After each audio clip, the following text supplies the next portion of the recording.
everyone. I'm Pavina. And I'm Jacqueline.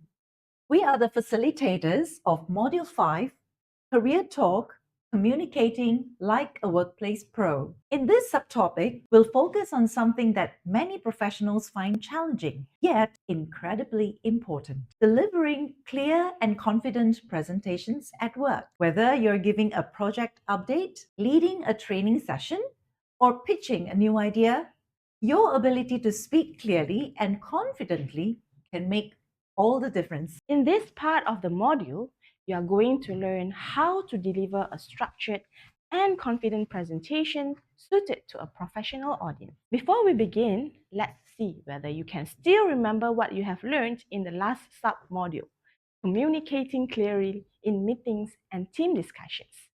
I have two questions for you here. First one is, what is one thing you should avoid when speaking in a meeting? And why is it important to stay on topic during a meeting? Are you ready with your answers? Here's what we think. For the first question, avoid filler words like or they make you sound less confident. For the second question, staying on topic helps keep the meeting focused and respectful of everyone's. Did you get them right? All right.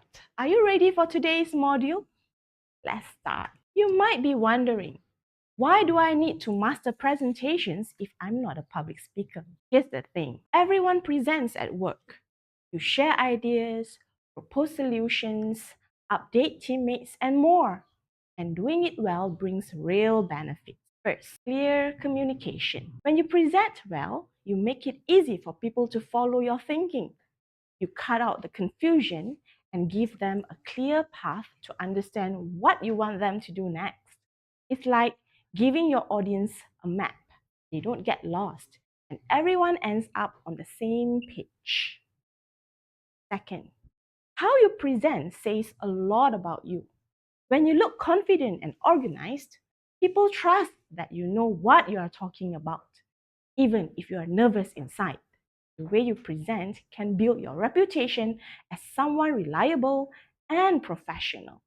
That credibility follows you in meetings, projects, and even when it is time for promotions. Third, strong presentation skills make you more influential. You don't have to be the boss to lead the conversation. If you can explain ideas in a way that gets buy-in from others, you naturally step into a leadership role.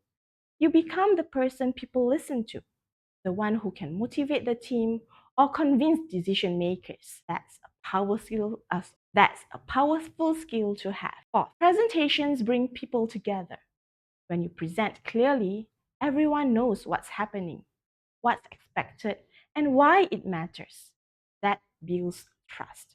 Whether you are talking to your own team, a client, a senior management, trust is what keeps projects running smoothly without constant back and forth confusion. And finally, presentation skills set you apart. Let's face it, many people dread giving presentations. If you can do it well, you immediately stand out, whether it's a pitch, meeting update, or even a job interview. Your ability to communicate clearly could be the reason you get noticed and get ahead. So yes, presentation skills matter, no matter your role. So what types of presentations might you give at work? There are 4 types as you can see in the slide. First, we have a team update. This is when you update your team on what's happening, what's done, what's in progress, and what's coming next. The goal here is simple. Keep everyone on the same page so the team can work smoothly and avoid surprises. Next, we have a client pitch. Now, this one is all about persuasion. Unlike a team update, here you're trying to convince a customer or client that your product, service, or idea is the best choice for them.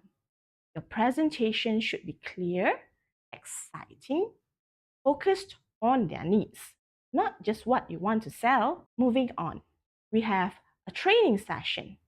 This type of presentation is designed to help people learn something new. Usually, you explain the process, give a quick demonstration, and then let participants practice. By the end, the goal is that they can do it confidently on their own. Finally, we have a project proposal. This one is where you present an idea or a plan and ask for approval, money, or resources to make it happen.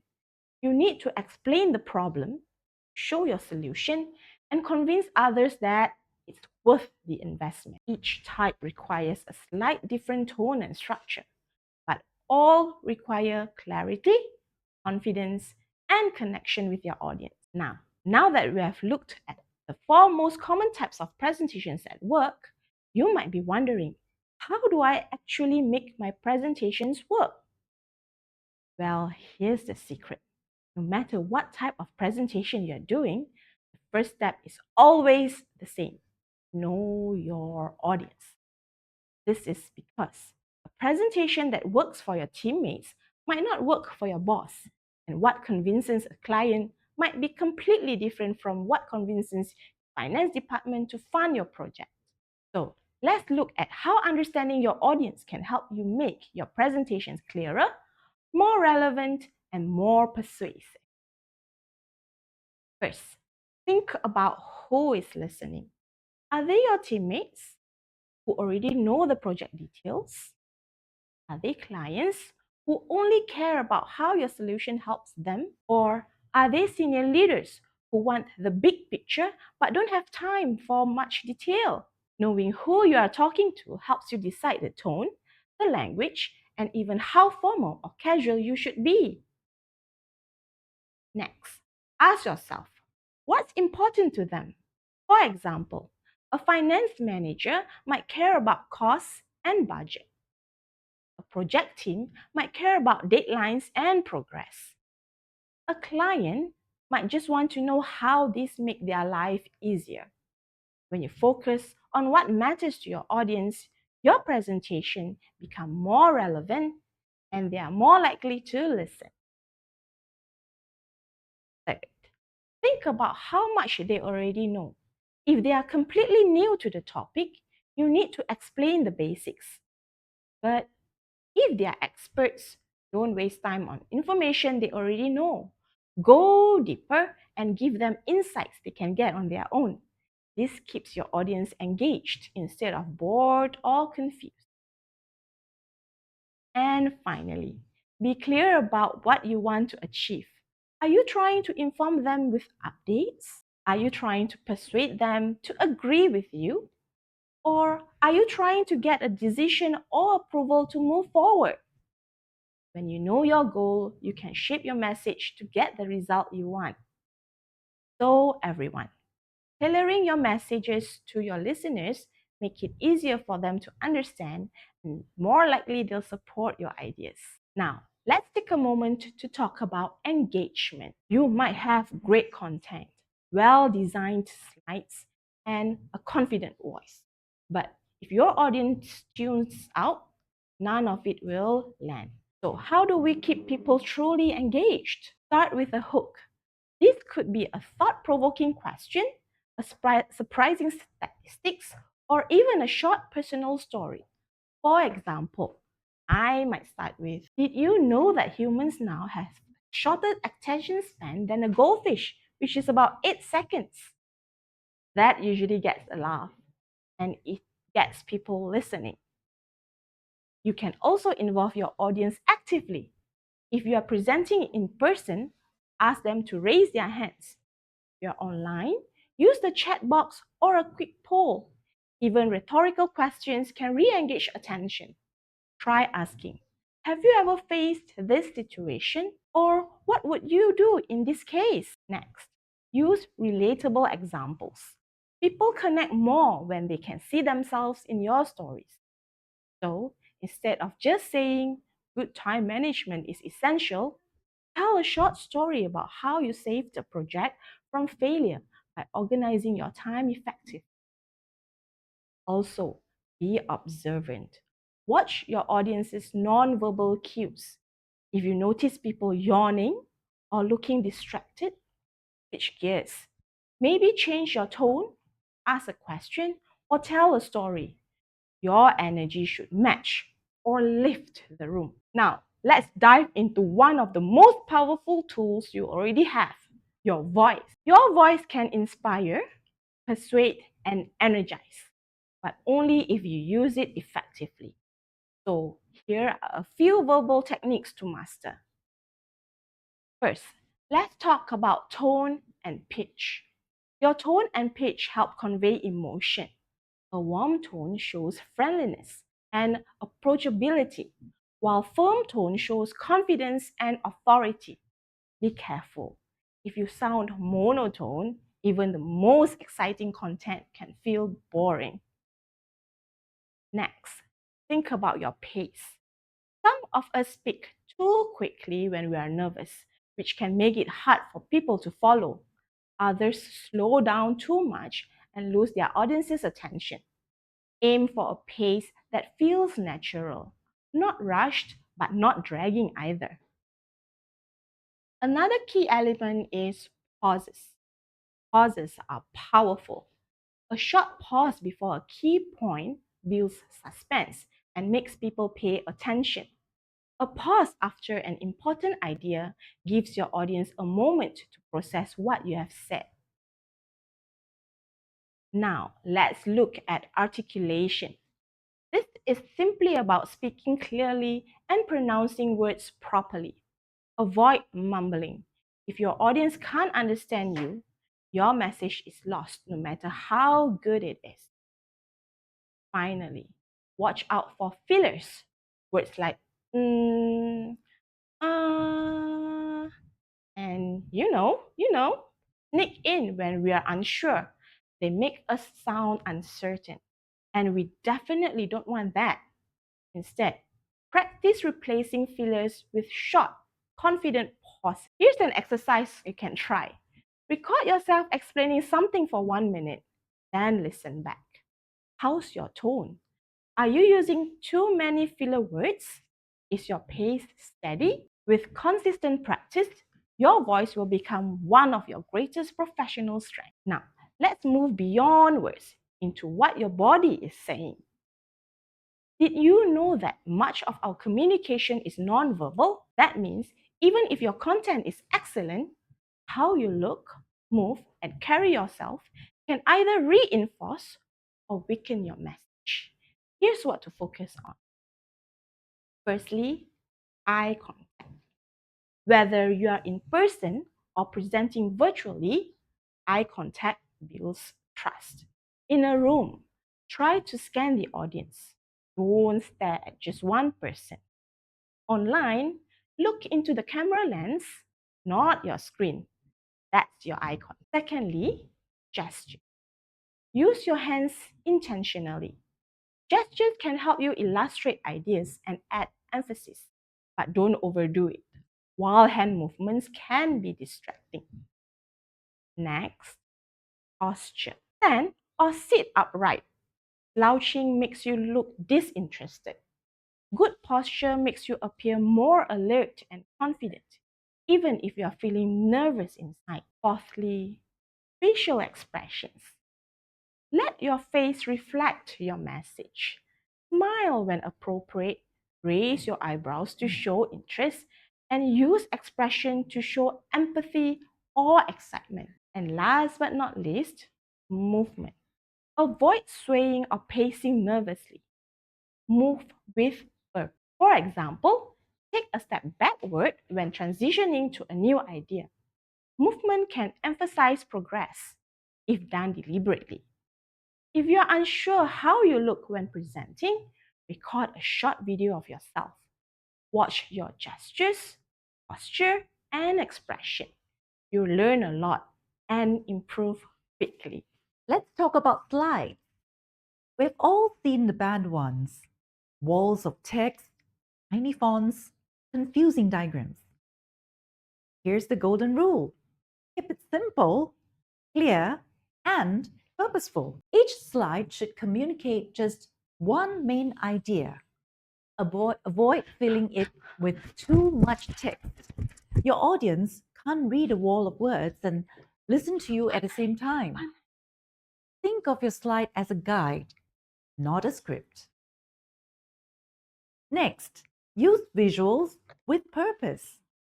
Charts, icons, and images are great, but they should actually support your message, not just decorate the slide. For example, if you're showing progress, use a simple chart to make the trend clear. If you're explaining a process, a diagram can be more powerful than a paragraph of text. After that, remember to explain. Don't read. This is a big one. Your audience can read faster than you can speak. So if you just read your slide word for word, they'll tune out. Instead, talk about the slide, give context, tell a short story or example that brings the point to life. Another important tip, be consistent. Stick to a clean, professional style throughout your slides. Use the same colors, fonts, and layout. Consistency helps your audience focus on the content rather than being distracted by slides that all look different. And finally, check visibility. Before your presentation, make sure everything is easy to read from back of the room or on a small screen if it's online. Choose readable font sizes, clear images, and good contrast between text and background. Always remember this. Great slides don't steal attention. They support it. Here's the part of presenting that makes many people nervous, the Q&A session. You might be thinking, what if someone asks me a question I can't answer? Here's the good news. You don't need to know everything. What matters is how you respond. So let's go through a simple strategy step by step. First, listen fully. Start by really listening to the question. Don't interrupt. Let the person finish speaking. A great tip here is to paraphrase it back to them. For example, say, if I understood correctly, you're asking. This shows you're paying attention and helps avoid misunderstandings. Next, stay calm and focused. Even if the question feels tough or even a bit challenging, keep your cool. Take a breath, stay professional, and respond respectfully. Remember, your composure in this moment can say as much about your credibility as your actual answer. After that, clarify when needed. If a question isn't clear, it's okay to ask for clarification. You can simply say, could you please rephrase that? This shows you care about giving the right answer and aren't just guessing. Then, acknowledge when you don't know. And here's an important one. If you don't have the answer, it's perfectly fine to admit it. You might say, that's a good question. I don't have the exact answer right now, but I'll find out and follow up. This shows honesty and integrity, which actually builds trust with your audience. Finally, acknowledge and thank. If someone raises a good point or gives constructive feedback, thank them. This small gesture builds rapport and shows that you're open and confident, not defensive. Q&A isn't the scary part. It's your chance to connect, to clarify, and to show that you're open and engaged. Let's face it, the way we work is changing. Sometimes you're standing in front of a room full of people. Other times you're speaking into a webcam, hoping your message lands just as strongly. That's why it's important to adapt your presentation style to the setting. Let's go row by row. Let's start with body language. In an in-person presentation, your whole body is visible, so it becomes a powerful communication tool. Stand tall, use open gestures, and move with purpose. Avoid slouching or pace too much. Your posture and movement reflect your confidence. In contrast, for virtual presentations, your camera only captures your upper body, So make sure you're sitting upright, in frame, and using hand gestures within view. Also, your facial expressions become more important. Even a simple smile or nod can make you appear more engaging and approachable. Next, let's talk about eye contact. During an in person presentation, eye contact helps you connect with the audience. Don't just focus on one person, instead, shift your gaze around the room naturally. This helps everyone feel seen and involved. For virtual presentations, real eye contact isn't possible, but the best way to stimulate it is by looking directly at the camera lens, especially when you're speaking. It might feel a bit awkward at first, but it makes your audience feel like you're talking to them, not at them. The third aspect is technical setup. For in person settings, make sure you arrive early to test your mic, lights, and projector. Walk around the room to see if your visuals are clear from the back. Also, check your audio. Sometimes mic feedback can be distracting. In a virtual setting, your tech setup is your lifeline. Test your microphone, webcam, and internet connection beforehand. Position yourself in good lighting. Ensure your background is clean and distraction free. A simple test run with a friend or colleague can save you from unexpected technical glitches. Moving on to engagement, your ability to hold audiences' attention. In person settings, you can rely on natural energy in the room. You can see your audience's facial expressions, reactions, or even yawns, and adjust accordingly. Use your voice, movement, and eye contact to maintain interest. Virtually, it's more challenging, but not impossible. You need to be more intentional. Ask questions, run quick polls, or invite feedback in the chat. Don't be afraid to pause and say, let me know if you agree. Type yes in the chat. So, whether you're presenting face to face or through a screen, the key is preparation and adaptability. Be aware of your setting, prepare for surprises, and stay focused on delivering your message with clarity and confidence. Let's wrap up with some final powerful tips to help you deliver like a pro. Practice out loud. Reading silently is not the same. Speak aloud just like you would in front of others. Record yourself. Yes, it might feel awkward, but it works. Use spot habits you didn't know you had. Time your presentation. Respect your audience's time. Don't underdeliver, and definitely don't go over. Visualize success. Athletes do this, and you can too. Picture yourself presenting smoothly, confidently, and connecting with your audience. Start strong and stronger.